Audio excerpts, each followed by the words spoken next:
Assalamualaikum warahmatullahi wabarakatuh. Saya Dara Miftahuzana Nasution, NPM 2305170035.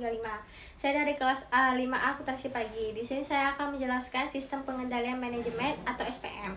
Sistem pengendalian manajemen adalah proses yang digunakan manajer untuk memastikan bahwa semua kegiatan perusahaan berjalan sesuai dengan rencana dan tujuan yang harus ditetapkan. Jadi, intinya SPM membantu perusahaan supaya tetap berada di jalur yang benar dan mencapai targetnya. Mengapa mahasiswa akuntansi harus mempelajari SPM?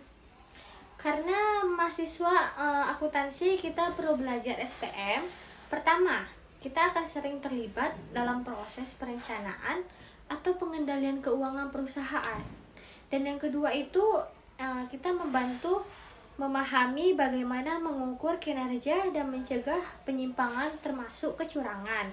Dan yang ketiga itu, ilmu ini penting kalau nanti kita bekerja sebagai auditor, manajer, atau di akuntan di perusahaan besar gitu. Dan tujuan sistem pengendalian manajemennya itu, tujuan dari sistem pengendalian manajemen adalah untuk memastikan bahwa bagian organisasi bekerja secara efisien atau efektif. Dan selain itu, sistem ini juga bertujuan untuk menjamin perusahaan mencapai tujuannya dan mengontrol aktivitas agar tidak keluar dari rencana, atau memotivasi karyawan agar bekerja sesuai dengan targetnya, menjaga aset perusahaan dari penyalahgunaan. Jadi itu. Dan contoh penerapan di SPM dalam dunia bisnis itu kita contohkannya bisa kita lihat di beberapa jenis perusahaan aja. Ada di jenis perusahaan manufaktur, mereka menggunakan anggaran dan analisis biaya untuk mengontrol efisien produksi.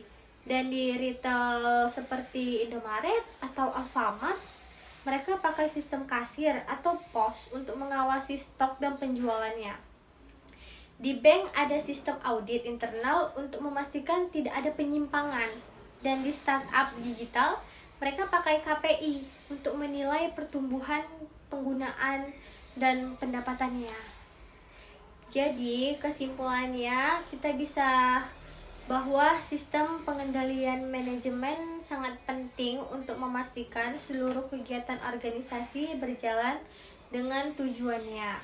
Dan memahami SPM, kita sebagai calon akuntan bisa membantu perusahaan dalam merencanakan atau mengendalikan dan mengevaluasi